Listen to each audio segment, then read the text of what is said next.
Os espíritos não podem aspirar à completa felicidade enquanto não se tenham tornado puros. Então, aquelas bem-aventuranças que Jesus promete, bem-aventurados os aflitos, bem-aventurados os que têm fome e sede de justiça. Aí ele vai falando nas bem-aventuranças diversas, né? Essa felicidade que ele promete a esses espíritos não são aos que ainda têm a resgatar, não. Esses que serão felizes são aqueles que conseguem resgatar. Por isso que Jesus falava, bem-aventurados os que têm sede de justiça, que eram provas difíceis, provas duras, né? Que aqueles irmãos sofriam. Qualquer mácula que existe naquele espírito lhes interdita a entrada nos mundos ditosos. Olha aí, pessoal. Qualquer mácula. Por isso que Jesus disse, deixai vir a minhas criancinhas. O que é que ele queria dizer com isso? É porque as criancinhas são puras? Não, ele não estava falando da infância na matéria, não. Ele estava falando da pureza de espírito. Então, quando o espírito vai deixando os seus, aquilo tudo que é imperfeição, quando ele vai se livrando das suas chagas morais que atraem os maus espíritos, quando ele vai deixando as suas chagas morais que atraem as doenças, mesmo materiais, quando ele vai se limpando de tudo através do sofrimento abençoado que ele está resignado a sofrer, então ele se torna ditoso. Quando ele não tem mais nenhuma mácula, ele vai para esses mundos melhores, porque agora ele já aprendeu a praticar o amor, já aprendeu a amar o próximo, né? E somente amando o próximo, praticando a caridade, é que eu posso sair destes mundos de matéria, né? E vou para mundos mais evoluídos, né? É isso aí. São como os passageiros de um navio onde há pestosos, né? Aquele navio que há aquela doença da peste e tal, aos quais se veda o acesso a uma cidade a que aportem, até que se hajam expurgado, né? Então chegou um navio aqui com pessoas doentes e é interditado, ele tem que ficar em quarentena. Enquanto eles não se recuperarem, ficarem sadios, eles não podem entrar naquela cidade, né? Então é mais ou menos isso que ocorre com os espíritos que ainda possuem máculas, erros, são interditados a mundos superiores, não é isso? Mediante as diversas existências corpóreas, é que os espíritos se vão expurgindo, pouco a pouco, de suas imperfeições. As provações da vida os fazem adiantar-se, quando bem suportadas. Por que quando bem suportadas? Porque quando elas são reclamadas, quando eu não me conformo com aquilo, é como um aluno que precisa repetir de ano. Ele não passa no final do ano, porque ele deixava de assistir às aulas. Ou ele assistia, mas não ficava brincando na classe, não aprendia as aulas. E não passava naquela matéria. Então ele precisa repetir de sala. Assim somos nós, quando não queremos suportar aquela situação. Como expiações, elas apagam as faltas e purificam. Ó, pessoal, Paulo de Tarso, no tempo do Cristo, né? Após o desencarne do Cristo, Paulo abraça o cristianismo e ele tem aquela missão de pregar junto àquelas cidades vizinhas, aquela que o Cristo fez a sua missão, né? Então ele dizia que o amor cobre a multidão dos pecados. O que é que ele quer dizer com essa frase? Que o amor cobre a multidão dos pecados. Quando nós amamos, embora a gente sofra, mas aquele sofrimento, ele é amenizado, porque eu amo. Quando eu aprendo a amar, aquele amor que eu tenho pelo semelhante, pelo próximo, ou por qualquer coisa, pelo meu trabalho, digamos assim, pela minha tarefa, seja onde ela estiver, quando eu faço a minha tarefa com amor, quando eu tenho amor nas minhas palavras, para falar com o meu semelhante, etc., então ali eu resgato muitos débitos do passado, são amenizados pelo meu modo de encarar a vida, pelo modo como eu me comporto. O amor cobre a multidão dos pecados. Então eu tinha uma multidão de pecados, mas pela maneira de eu agir, eu cubro vários daqueles pecados, entre aspas, né? E são diminuídos na minha vida. Tipo assim, eu vou contar rapidinho porque é bom de contar a história, né? O Cristo contava as histórias, as parábolas, né? Eu vou contar mais um aqui. Isso que aconteceu lá em Minas Gerais, numa cidade lá. O sujeito era médium, ele era espírita, trabalhava numa casa espírita e ele dirigia, parece que ele dirigia aquela casa espírita e ele fazia diversas tarefas de trabalho social, auxílio aos necessitados, coisas do tipo. E um dia, ele trabalhava numa fábrica, num dia ele veio perder um dedo na máquina, a máquina engoliu o dedo dele. E aquilo despertou uma revolta nele. Ele pensou assim, puxa vida, eu sou espírita, sou o médium principal dessa casa. Olha o orgulho, Jane. Sou considerado o médium principal, né? Ninguém sabia o que, eu não sei o que, é que ele fazia, mas ele achava que era o principal ali, porque ele dirigia muitas coisas e tal. E faço trabalhos de caridade. E os espíritos deixaram que eu perdesse o dedo, deixaram que eu tivesse esse sofrimento tão grande. Onde é que estavam os bons espíritos nesse momento? Ele ficou se queixando, né? Aí nessa noite, pessoal, ele teve um sonho revelador. Nesse sonho ele se via como capataz numa fazenda. Numa fazenda onde o patrão era escravocrata, né? Do tempo dos escravos. E ele açoitando os escravos, um deles veio quebrar um braço. E ele não permitiu que o escravo fosse cuidar daquele braço. Continuou açoitando ele para que ele continuasse,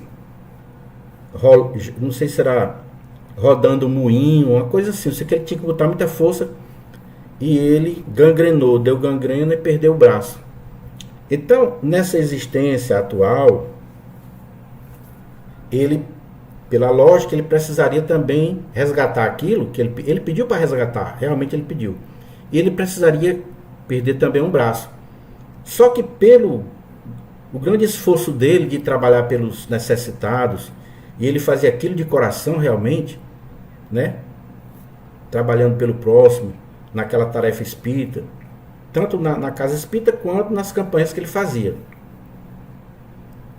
Então ele veio perder somente o dedinho, pessoal, somente o dedo, porque ele cobriu a multidão dos pecados, ou seja, ele cobriu uma parte do seu resgate no trabalho, no amor, e veio perder só um dedinho. Entendeu, pessoal? Então, é mais ou menos por aí. São o mérito que limpa as chagas e cura o doente. Quanto mais grave é o mal, tanto mais enérgico deve ser o remédio. Aquele, pois, que muito sofre, deve reconhecer que muito tinha a expiar, e deve regozijar-se, agradecer a Deus a ideia da sua próxima cura. Dele depende, pela resignação, tornar proveitoso o seu sofrimento e não lhe estragar o fruto com as suas impaciências, visto que, do contrário, terá de recomeçar. Então, está claro essa leitura, que a leitura encerra aqui, né? E vamos deixar agora um espaçozinho para a gente fazer algum comentário, né, pessoal? Fiquem à vontade aí para fazer questões, né, pessoal? Vamos lá. Que isso enriquece a live, né? Vamos lá, Bárbara. Bárbara Novata. O que é que você achou, Bárbara, do texto? Compreendeu direitinho? Muito bom. Mas no momento eu vou ficar só aprendendo um pouco, Tá viu? certo, minha irmã? Fique à vontade. Pode ficar à Tá. vontade. Vamos lá, Patrícia. Bo- Pronto, boa noite a Boa todos. noite. Eu fiquei em dúvida, o senhor falou na questão do planejamento reencarnatório, né? Sim, É, eu imagino, assim, que o espírito só pode é, ajudar nesse planejamento quando ele, um espírito muito pouco evoluído, não teria como, né? Deve ter alguém que ajuda nessa questão, né? com certeza. E, assim, quando o espírito já pode participar desse planejamento, deve ter alguém que apoie, eu imagino, assim, porque a pessoa pode se empolgar e pedir prova demais, né? Isso. Tem Ótima. alguém que ajuda, né, nessa questão. Sim. Ótima observação. Isso é que a Bárbara está dizendo, pessoal. Tem gente que pede prova, Patrícia. a Patrícia, aliás. Tem gente que pede uma certa prova porque ele acha, ele vê, se eu sofrer tal, não, se eu pegar tal missão, né, ele pede uma missão, eu vou, eu vou evoluir rápido, não sei o quê. Mas aí os espíritos amigos, principalmente o anjo de guarda, que está sempre com ele, né, que orienta ele também do outro lado da vida. Pessoal, a gente fica, o nosso anjo de guarda geralmente ele nos acompanha também na vida espiritual.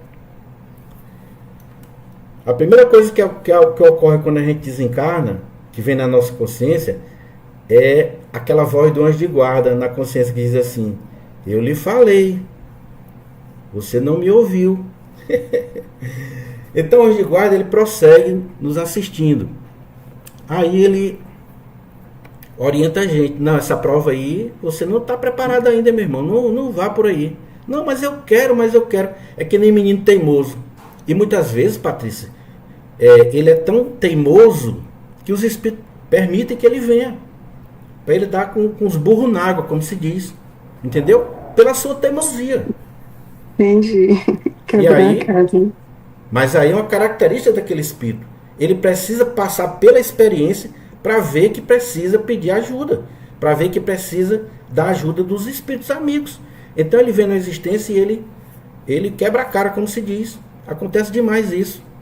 Então, aquele espírito que é mais humilde, ele se prepara com a ajuda dos amigos espirituais. Ele pede a Deus forças, ele pede para que aumente a sua fé, ele solicita aquilo, ele se resigna, né?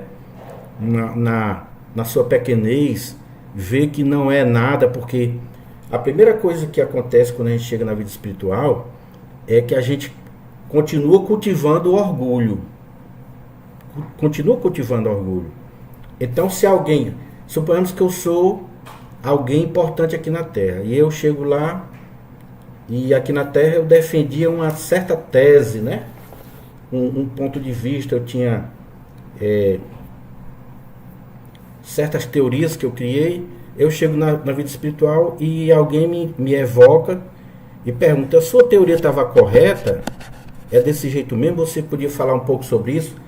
Se eu tiver ainda com aquele mesmo orgulho, se eu ainda não me arrependi dos meus erros, se eu continuo orgulhoso, eu vou dizer: sim, a minha teoria está correta, é assim, assim, assado. Eu continuo insistindo naquilo, mesmo sabendo que aquilo é errado. Mas se eu já compreendo o meu erro, se eu já me humilhei, peço ajuda, aí eu digo: não, meu irmão, eu estava errado. Então isso é uma coisa típica do espírito orgulhoso. Ele pede provas muitas vezes que é incapaz de cumprir, né? Aí ele, quando ele se dá mal, ele vem de forma humilde e aí ele pede outra prova. Ele diz: não, realmente vocês tinham razão. Entendeu, Patrícia? Então é assim. Às vezes para espíritos muito ainda selvagens é dado a oportunidade dele reencarnar no meio da civilização, para que ele, em contato com aquelas pessoas, ele cresça um pouco mais com aquela cultura, com aqueles ensinamentos e tal. Quando ele se prepara bem para isso, ele consegue passar por aquela existência e ele realmente cresce, ele vai crescendo. Mas quando ele não se prepara adequadamente, ele são aquelas pessoas, aqueles criminosos que cometem crimes hediondos. Ele está na civilização, está no nosso meio, ele está vendo a educação que precisa ter, vendo o exemplo das boas pessoas, né? Vamos falar das pessoas de hoje, né? Mas mesmo assim ele continua, ele vem a praticar crimes hediondos, sequestros, mortes, né? Assassinatos, então, por escolha própria, né? Porque a pobreza não justifica eu me tornar criminoso, não. Não é porque eu sou pobre que eu tenho que me tornar criminoso, não. Inclusive é uma prova, né? Tem pessoas que pedem para nascer no meio onde existe criminosos. Mas é uma prova muito difícil para ele. Ele pede e ele promete a si mesmo, né? E aos espíritos, que ele vai superar aquela prova ali. Que ele não vai se tornar um criminoso. Nem sempre ele consegue, mas muitas vezes ele consegue. Então faz parte das provas dele. Entendeu, Patrícia? É desse jeito. Tá certo, obrigada. E também depende muito da evolução dele, né? A Natália está perguntando como seria o processo de reencarnação planejada. O nosso processo, Natália, o nosso processo todinho, de todos nós aqui, é de reencarnação planejada, viu? Tanto é que nos foi dado a oportunidade de estudarmos essa doutrina maravilhosa, de conhecer. Não é por acaso, né? Eu gostaria que você falasse sobre os espíritos galhofeiros e como eles saem dessa condição. Fecha aí, filha. É só clicar no logo. Certo. Ó, pessoal, espírito galhofeiro são espíritos, seu Antônio, imperfeitos ainda, viu, meu irmão? Espíritos imperfeitos que não querem levar a vida a sério, nem quando estavam aqui na Terra, nem quando chegam na vida espiritual. Isso por escolha própria. Então, são espíritos vagabundos, né, como se diz. Do jeito que tem as pessoas, os homens, pessoas vagabundas aqui na Terra, não estou falando assim de forma pejorativa, né? Vagabundos é um modo de dizer, pessoas que não querem nada com a vida, que não querem trabalho, que não querem levar a vida a sério de forma alguma. Então, isso existe no mundo espiritual também. Do jeito que existem esses homens aqui, existem lá. Homens ou mulheres, seja o sexo que for, né? Então, são galhofeiros, são brincalhões, são maldosos, né? Mais maldosos do que maus, na verdade, né? E é por escolha própria. Como é que eles vão deixar de sê-lo? Voltando a encarnar. Reencarnações de sofrimento. Porque isso não é uma boa coisa. Você levar a vida dessa forma é uma perca de tempo. Então, a perda de tempo é o que esses espíritos mais reclamam, mais se lamentam. Puxa vida, como eu perdi meu tempo fazendo coisas inúteis, né? Ou perturbando alguém. Entendeu, seu Antônio? É por aí. Então, eles solicitam a prova para resgatar aquele tipo de vida que ele levava. Então, o espírito galhofeiro está a indicar que era um homem que levou a vida de forma não séria, né? Que não levou a vida de forma séria. E aí ele continua sendo aquela pessoa que ele era, né? Porque a morte não modifica ninguém, pessoal. Eu espero ter me feito entendido, viu, seu Antônio, né? Repita a pergunta aí, Érica, que eu não entendi. Eu vou ler, João, para você. Ela colocou assim: o interessante é que, por vezes, há pessoas que pedem provas semelhantes, como, por exemplo, doenças graves, Sim. e lidam de formas totalmente diferentes, umas de forma leve e amigáveis, e outras com extrema murmuração. Isso. Muito bem. É isso mesmo, Érica. Aí vai depender sempre da nossa aceitação, né? Então nós somos livres para aceitar nossas provas ou para reclamar, né? Então sempre nós temos duas opções. Alguém faz alguma coisa comigo, um exemplo, né? Natália é minha amiga, mas a Natália aprontou uma comigo, né? Fez uma que eu não esperava, fiquei chateado com ela. Mas eu tenho duas opções. Quais são as duas opções? Ficar chateado e não perdoar, né? Ou deixar para lá, perdoar. Isso vai depender de quê? Vou já dizer, vai depender do quê?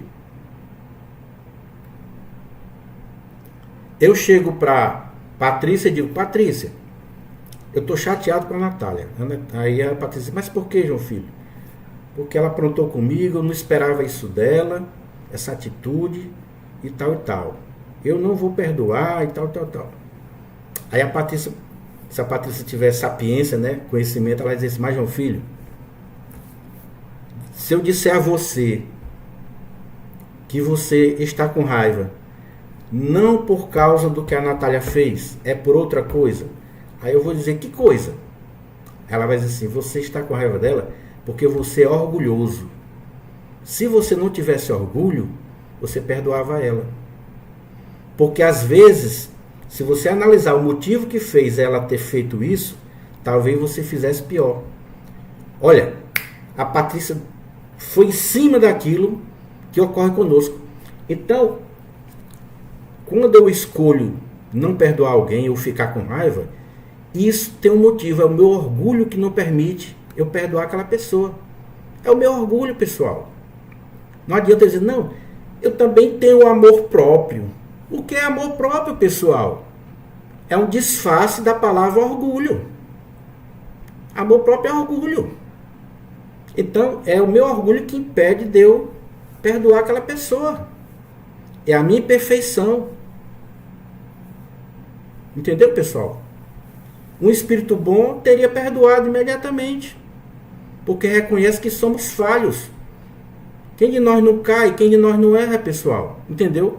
Então, é por aí que se deve compreender, que se deve entender.